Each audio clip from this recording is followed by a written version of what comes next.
The galactic community had long regarded Earth as a quaint oddity, its inhabitants dismissed as an inconsequential species. To the intelligent races that spanned the cosmos, humans were a curiosity at best. A fledgling species surviving on a borderline death world, it was a planet rife with chaos. Storms of fire and lightning, oceans that could swallow entire cities, and apex predators lurking behind every shadow. Yet, somehow humans thrived. At least, that was the perception from afar. The Trivans were the first to breach the Sol system, driven not by curiosity but by conquest. Their empire spanned thousands of star systems, their species forged in the molten chaos of a gas giant's gravity well. The Trivans were perfectionists in war, masters of precision strikes and unrelenting dominance.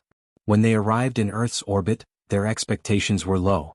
Resistance, they believed, would be minimal, if it even came at all. But they miscalculated.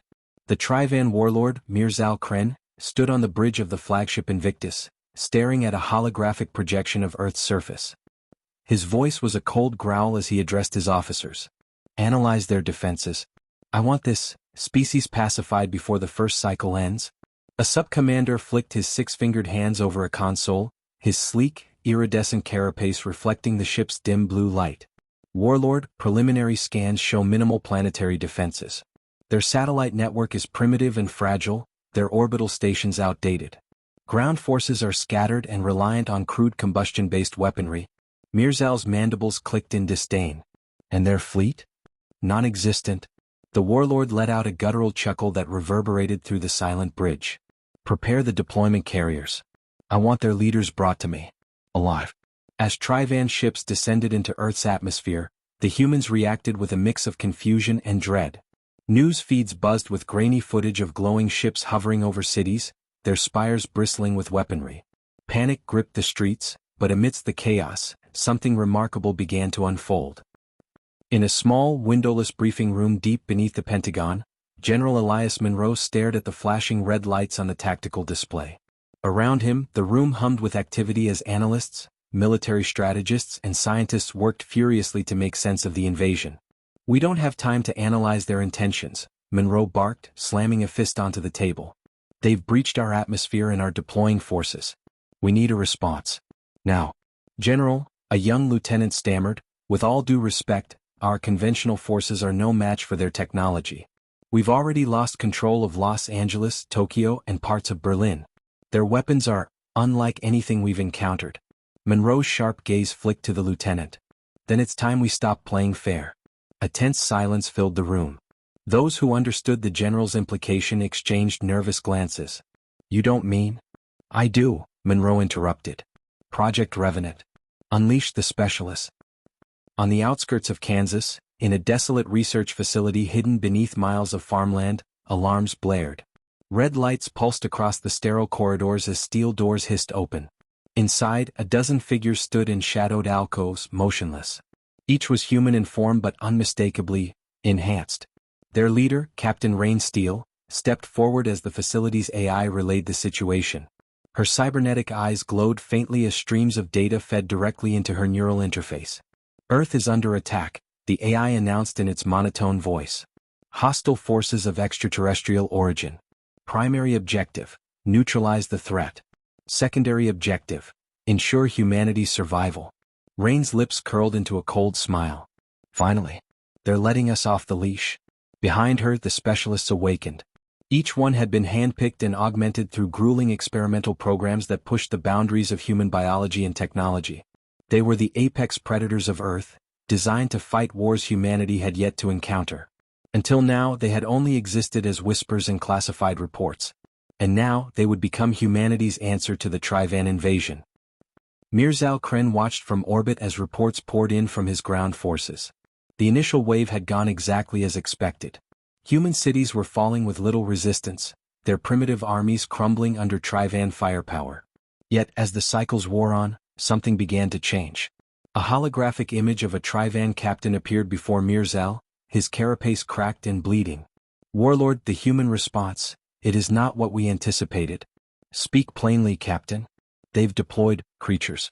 Warriors unlike anything we've seen. They fight with an intensity that defies reason. They do not retreat. They do not falter. Mirzal's mandibles twitched in annoyance. You are Trivan. You will not cower before a primitive species. The captain hesitated before continuing.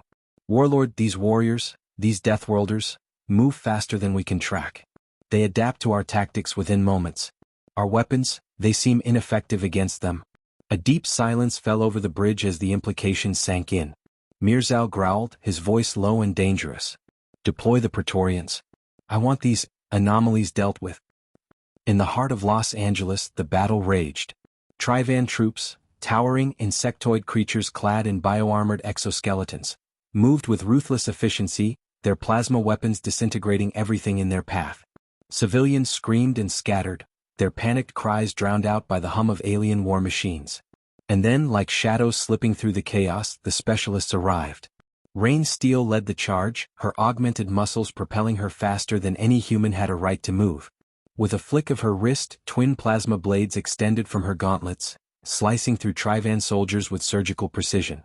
To her left, Darius Cole, a hulking figure clad in reinforced armor, grabbed a Trivan warrior by its thorax and slammed it into the ground with enough force to shatter concrete. His heavy weaponry barked in rapid succession, sending waves of energy pulses ripping through enemy lines. To her right, Nadia Voss danced through the chaos, her cloaking field rendering her almost invisible. Her sniper rifle whispered death, each shot finding the weak point in a Trivan's armor. The Trivans fought back with everything they had, but it was as if the specialists were an unstoppable force of nature. For every Trivan advance, the specialists countered with devastating precision. In the chaos, Rain caught sight of a civilian family cowering behind a pile of rubble. A Trivan soldier leveled its weapon at them, its mandibles clicking in anticipation. Without hesitation, Rain vaulted over a crumbling car, landing between the alien and its prey.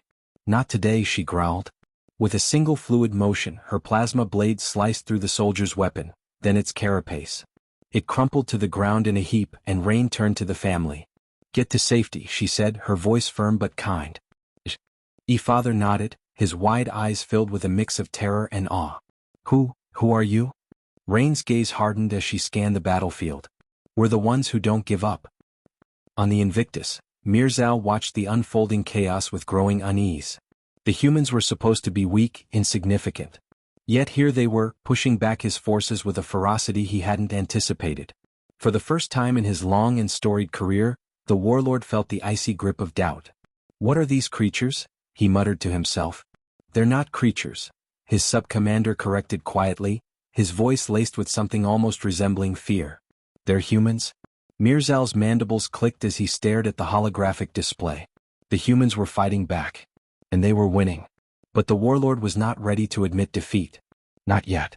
Send reinforcements, he commanded. Deploy every ship we have. If these humans wish to prove themselves Deathworlders, then we shall show them the true might of the Trivan Empire. As the bridge erupted into action, Mirzal's eyes narrowed. The humans were unlike anything he had ever encountered. And for the first time he wondered if perhaps the galaxy had underestimated them. The night sky over Earth burned. Trivan reinforcements descended in waves, blotting out the stars with their massive, angular warships. Plasma bolts rained from the heavens, carving craters into the earth and lighting up the ruins of human cities. To the outside observer it looked like the end. But the humans, those strange, defiant Deathworlders, were far from finished. General Elias Monroe stood in the Pentagon's underground command center, his face illuminated by the flickering glow of holographic battle maps. All around him, his staff scrambled to coordinate humanity's response to the escalating invasion. General, the Trivans have deployed their Praetorian Guard, said Lieutenant Harris, her voice trembling. Elite shock troops. Heavily armored, heavily armed. They're targeting our remaining strongholds. Monroe's expression hardened. They're escalating, so we escalate. Deploy more specialists. Sir, we've already committed 2/3 of them to the battlefield. If we spread them too thin? Monroe cut her off with a sharp gesture. We don't have the luxury of holding back. The specialists are our only chance to turn this tide. Get Captain Steele on the line. Rain Steele's face appeared on a nearby screen, streaked with sweat and soot but alive with determination. She was hunkered down in what remained of a skyscraper in downtown Los Angeles, her team regrouping after a grueling battle.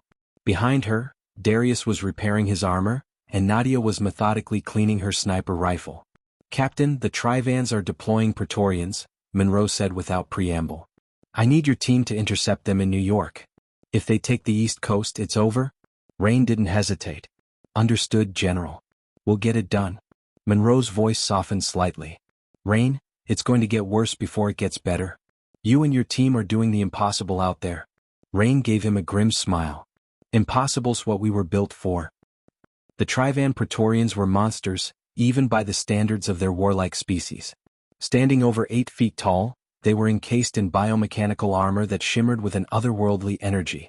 Each carried a plasma halberd capable of cutting through tanks like butter. To them, war wasn't a profession, it was a sacred calling. As they marched through the ruins of Manhattan, their leader, Commander Zwartel, surveyed the devastation with cold satisfaction. Behind him, a squadron of Trivan dropships unloaded reinforcements onto the shattered streets. Human resistance here is minimal, Zwartel observed, his voice a low rumble. This city will fall within the hour. But as the Praetorians moved deeper into the urban jungle, something shifted. The air seemed to vibrate with a subtle menace, an electric tension that prickled at the edges of their senses. Commander, one of his soldiers hissed, its mandibles clicking nervously. Something is wrong. Zwartel opened his mandibles to respond, but before he could, the shadows came alive. Rain and her team struck with the force of a hurricane. Nadia fired the opening shot from her sniper perch atop a ruined skyscraper, the bullet piercing the weak spot in a Praetorian's helmet. The alien collapsed with a guttural roar, its plasma halberd clattering to the ground. Darius charged in next, his massive frame a blur of motion as he plowed into the Trivan ranks. His reinforced fists crushed armor, and his shoulder-mounted cannon spat streams of molten plasma that ripped through the enemy's lines. Rain was everywhere at once, her twin plasma blades carving glowing arcs through the air. She moved faster than the Trivans could react, a blur of lethal precision. One by one, the Praetorians fell, their mighty halberds useless against the specialists' relentless assault. But the Trivans were not without skill. As the battle raged, they adapted. Zwartel barked orders in their guttural tongue, rallying his forces. They tightened their formation, their shields interlocking to create a nearly impenetrable wall of energy. Captain? Nadia's voice crackled over the comms. They're adapting to us. Let them, Rain growled. We'll just hit harder. In the heat of the battle, Darius found himself surrounded. 3 Praetorians closed in, their plasma halberds slicing through the air with deadly precision. He deflected one blow with his armored forearm, the impact sending a jolt of pain up his arm. Rain, little help here? He grunted. I'm a little busy, she snapped, dodging a hail of plasma fire. But Darius didn't wait for rescue. With a roar, he activated the experimental graviton core embedded in his armor. A pulse of gravitational energy exploded outward, sending the Praetorians flying. He wasted no time, charging forward and slamming his fist into the nearest one's chest, shattering its armor. Not so tough now, are you? He muttered. Meanwhile, Nadia was methodically picking off Trivans from her vantage point. She lined up her next shot, her enhanced vision locking onto Zwartel himself. I've got their commander in my sights, she reported. Take him out, Rain ordered. But as Nadia squeezed the trigger, Zwartel moved with inhuman speed, deflecting the bullet with his halberd. His glowing eyes locked onto her position, and he let out a guttural roar. Oh, I think I made him mad, Nadia said, already moving to a new perch. Zwartel charged into the fray, his halberd crackling with energy. He was faster and stronger than any Trivan Rain had faced before, and his blows came with a precision that spoke of centuries of experience. You fight well, human, he growled, swinging his weapon in a deadly arc, but your kind is weak. Your resistance is futile. Rain blocked his strike with her plasma blades, the impact sending a shockwave through the ground. Funny, she said through gritted teeth, I was about to say the same thing about you. Their duel was a blur of motion, each strike and counterstrike faster than the eye could follow. Around them, the battle raged on, but it felt as though the entire war had condensed into this one clash. Darius and Nadia fought to keep the remaining Praetorians at bay, their weapons blazing as they held the line. Rain, we're getting overwhelmed here, Darius shouted. Hold them off, she replied, her focus entirely on Zwartel. With a final desperate move, Rain feinted left and then drove her plasma blade into Zwartel's chest. The Trivan commander let out a guttural roar, his halberd falling from his grasp as he collapsed to the ground. Rain stood over him, breathing heavily. Wait, you don't know the meaning of the word. The fall of Zwartel sent a ripple of panic through the remaining Trivan forces. Leaderless and outmaneuvered, they began to retreat. As the dust settled, Rain regrouped with her team. They were battered, bruised, and exhausted, but they were alive. "We did it," Nadia said, slumping against a wall. "For now," Rain replied, staring up at the Trivan ships still hovering in the sky. "But this isn't over. Not by a long shot." Back in orbit, Warlord Mirzal watched the defeat of his Praetorians with a mixture of rage and disbelief. These humans were proving far more resilient than he had ever anticipated. "Prepare the dreadnought," he growled. "If these Deathworlders want a war, we'll give them one they'll never forget." The Trivan Empire had underestimated humanity. What began as a conquest was now turning into a desperate war. Their Praetorians were scattered, their ground forces in disarray, and their initial confidence eroded. But the Trivans were not defeated yet. As Warlord Mirzal Kren stood aboard the bridge of the Invictus, his fury simmered beneath a composed exterior. "Deploy the dreadnought," he commanded, his voice like steel. "And bring the Oblivion Array online. We will end this world in one decisive blow." The dreadnought Eternus, a leviathan of war, hung in orbit like a predator preparing to strike. It was a vessel of unmatched firepower, armed with the Oblivion Array, a weapon capable of destabilizing a planet's core. The Trivans had used it only once before, to extinguish a rebellious species that dared to challenge their empire. Now it was Earth's turn. On the surface, Rain Steel and her team had barely caught their breath when the skies darkened again.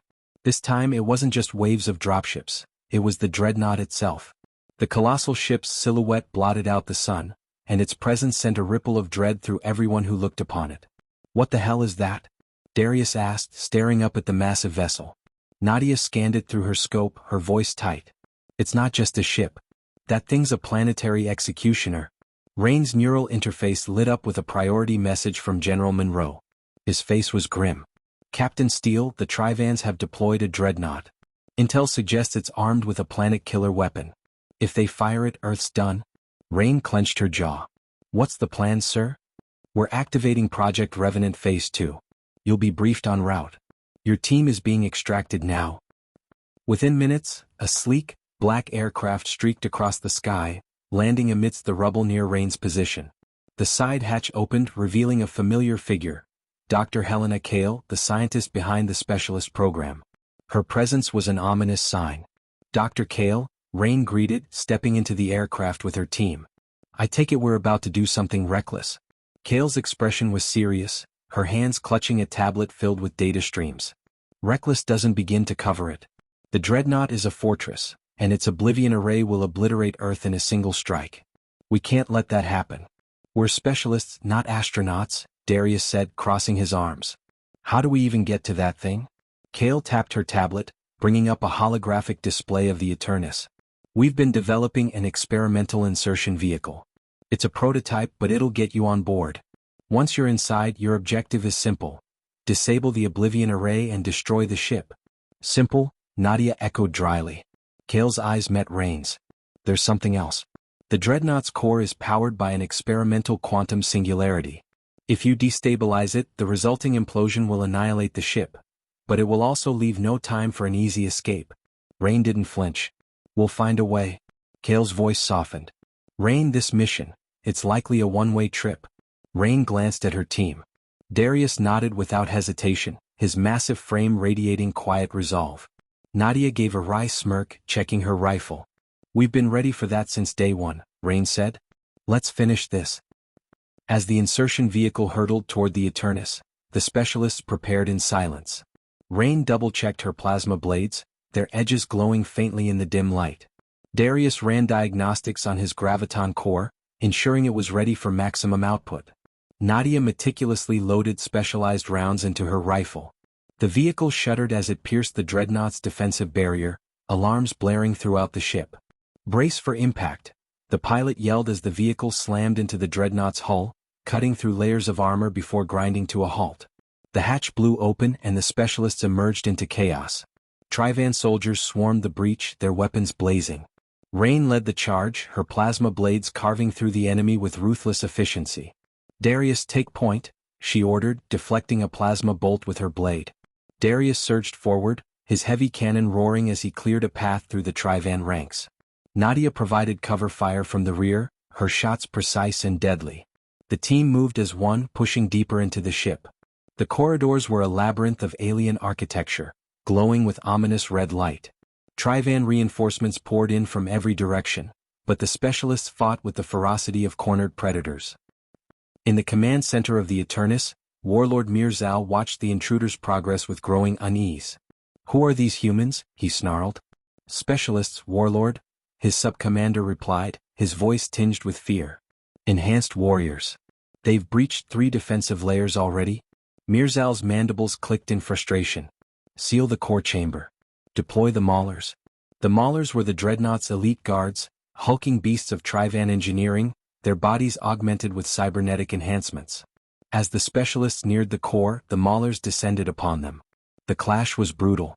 Darius went toe-to-toe with a Mauler, their sheer size and strength evenly matched. Sparks flew as his cannon blasted into its reinforced armor, but the creature was relentless, swinging a massive energy axe with devastating force. Rain faced 2 Maulers at once, her plasma blades a blur of motion as she danced around their attacks. Sweat dripped down her face as she narrowly dodged a blow that would have split her in half. "Rain, we can't hold these things forever," Darius shouted. "Then we don't," Rain replied. "Nadia, can you take out their power cores?" "On it," Nadia said, retreating to a higher vantage point. She focused her scope on the faint glow at the base of a Mauler's spine, a vulnerable point in its armor. Her shot rang out, and the Mauler let out a deafening roar as it collapsed. "One down," she muttered. With Nadia's precision and Darius's raw power, the team brought down the Maulers one by one. But every victory came at a cost. Darius's armor was dented and smoking, and Nadia was limping from a glancing blow. "We're running out of time," Rain said, her voice grim. "Let's move." The core chamber was a sight to behold, a massive, pulsing sphere of energy suspended in the center of the room, surrounded by intricate machinery. The hum of the quantum singularity was almost deafening. Rain's neural interface connected to the chamber's systems, flooding her mind with streams of alien data. "Dr. Kale, we're at the core. How do we disable it?" Kale's voice crackled through the comms. "You'll need to overload the singularity stabilizers. It will trigger a chain reaction, but you'll have less than 3 minutes to escape." "Understood," Rain said, relaying the instructions to her team. As they worked to disable the stabilizers, the ship began to shudder. Mirzal's voice boomed through the chamber speakers. "Humans, you are fools to challenge the might of the Trivan Empire. This ship will be your tomb." Yeah, Darius muttered, ripping a stabilizer free with brute force. "Keep talking." The final stabilizer overloaded with a deafening crack, and the core began to destabilize. Alarms blared and the ship's structure groaned ominously. "Time to go," Rain shouted. The team sprinted back through the corridors, the ship collapsing around them. Explosions rippled through the Eternus as the quantum singularity spiraled out of control. Back on Earth, General Monroe watched the dreadnought through a satellite feed. The massive ship began to implode, folding in on itself as the singularity consumed it. "Come on, Steel," he muttered under his breath. In the final seconds before the Eternus disappeared in a blinding flash of light, a small escape pod shot out, hurtling toward Earth. The specialists had done the impossible. But the war was far from over. The escape pod slammed into the Mojave Desert, kicking up a cloud of sand and debris. For a moment, the world was silent except for the hiss of cooling metal. Then the hatch burst open and Rain Steel stumbled out, her body battered but alive. Darius followed, his armor scorched and smoking, with Nadia leaning on him for support, her face pale but determined. Above them, the night sky was eerily still, the absence of the Trivan dreadnought a stark contrast to the chaos just hours before. The Eternus was gone, its wreckage scattered in orbit, and with it the Oblivion array that had threatened Earth's destruction. But Rain knew the war wasn't over. The team was quickly extracted to a hidden bunker deep beneath the Rockies. General Monroe was there to greet them, his stern face betraying a rare flicker of relief as he saw the specialists alive. "You did it," he said, his voice steady. "The dreadnought is destroyed, and the Oblivion array is no longer a threat." Rain wiped soot from her face, her voice sharp. "That's one ship, General. Mirzal and the rest of the Trivan fleet are still up there." Monroe's expression darkened. "You're right. Mirzal has consolidated his forces and is preparing for a full-scale orbital bombardment. This was their opening act. They're ready to burn Earth to ash." Dr. Kale entered the room, her face drawn but resolute. "We have one final card to play." She activated a hologram, revealing a sprawling network of underground silos. Each one contained a sleek, black missile marked with the insignia of Project Revenant. These are the Omega-class warheads, Kale explained. Designed to deliver a coordinated strike against the Trivan fleet. If we can launch them, we have a chance to destroy their entire armada in one blow. Why haven't we used them already? Darius asked, frowning. Kale hesitated. They're unfinished. The targeting systems are untested, and the launch mechanism is unstable. If even one warhead fails to detonate, the Trivans will retaliate and Earth won't survive. Monroe's gaze swept over the team. You're the only ones who can make this work. You'll need to infiltrate the central silo, manually override the targeting systems, and ensure the missiles launch properly. Rain nodded, her exhaustion hidden beneath an iron resolve. When do we leave? Now, Monroe said. The specialists were dropped into the heart of the Nevada wasteland, where the main silo was hidden beneath layers of reinforced steel and camouflage. Trivan dropships patrolled the skies, their searchlights sweeping over the desert in search of resistance. Stay low, Rain whispered as the team moved toward the entrance. Using a combination of stealth and brute force, they infiltrated the facility. The silo was a labyrinth of dark corridors and humming machinery, the air thick with tension. Kale, we're in, Rain said over the comms. Good, Kale replied. Head to the central control room. I'll guide you through the override sequence. As they made their way deeper into the silo, the ground shook violently. They know we're here, Nadia muttered, her rifle at the ready. They'll send everything they've got to stop us, Darius said grimly. The control room was a massive chamber lined with consoles and dominated by a towering screen displaying the positions of the Trivan fleet. The Omega-class warheads were visible through a reinforced window, their sleek forms gleaming in the dim light. All right, Kale, we're here, Rain said, taking her position at the main console. Kale's voice was tense. You need to synchronize the targeting systems across all silos. Once that's done, initiate the launch sequence. But be careful, any deviation could cause a catastrophic failure. As Rain worked, the room shook again, harder this time. The lights flickered and alarms blared. They're breaching the facility?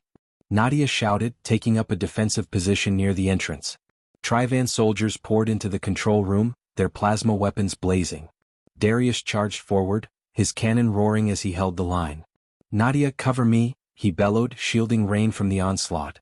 I've got you, Nadia replied, her sniper rifle picking off enemies with deadly precision. The battle was a brutal grind, but the specialists held their ground. Rain, how's it coming? Darius called over the chaos. Almost there, she yelled, her fingers flying across the console. Finally, the targeting systems synchronized and the launch sequence began. The warheads rumbled to life, their engines glowing as they prepared for deployment. Launch in T-2 minutes, Kale's voice announced. Time to leave, Rain said, grabbing her weapons. But before they could retreat, the far wall exploded inward, and Warlord Mirzal himself stepped into the room. His armor gleamed, and his plasma halberd crackled with lethal energy. You think you've won? He snarled, his voice a low growl. You've only delayed the inevitable. Rain stepped forward, her plasma blades igniting. Get the others out of here, she ordered, her voice steady. Rain, no, Darius started, but she cut him off. Go. That's an order. Reluctantly, Darius and Nadia retreated, covering each other as they exited the room. Rain faced Mirzal alone. He was a towering figure, his presence radiating dominance. You are brave, human, he said, circling her. But bravery will not save your species. Rain smirked. Maybe not. But I don't need to save us. I just need to stop you. Their duel was ferocious. Mirzal's halberd swung with the force of a wrecking ball, but Rain was faster, her enhanced reflexes keeping her one step ahead. Sparks flew as their weapons clashed, the sound echoing through the chamber. Mirzal roared in frustration, his strikes growing more erratic. Rain saw her opening and struck, driving one plasma blade into his chest. The warlord staggered, his halberd falling to the ground. This is not over, he growled, collapsing. Rain turned to the console, her body aching. The countdown was at 10 seconds. She sprinted toward the exit, the room collapsing around her. The Omega-class warheads launched in a coordinated blaze of light, streaking into the sky like fiery arrows. The Trivan fleet tried to intercept them, but it was too late. One by one, the warheads struck their targets, detonating with blinding flashes that lit up the atmosphere. The Trivan ships disintegrated, their massive forms reduced to debris raining down over Earth. In the aftermath, silence fell. Humanity had won. Rain emerged from the bunker hours later, her team waiting for her. Darius clapped a hand on her shoulder, his expression unreadable. "You made it," he said simply. "Barely," Rain replied, exhaustion etched into her features. Nadia looked up at the sky, now free of Trivan ships. "So what now?" Rain followed her gaze. "We rebuilt. And next time, they'll know better than to mess with Deathworlders." In the distance, the first light of dawn broke over the horizon. Humanity had survived. Against all odds, they had prevailed. But Rain knew one thing for certain. Earth's legacy was no longer just about survival. It was about showing the galaxy the strength of a Deathworld species that refused to be broken. End of story.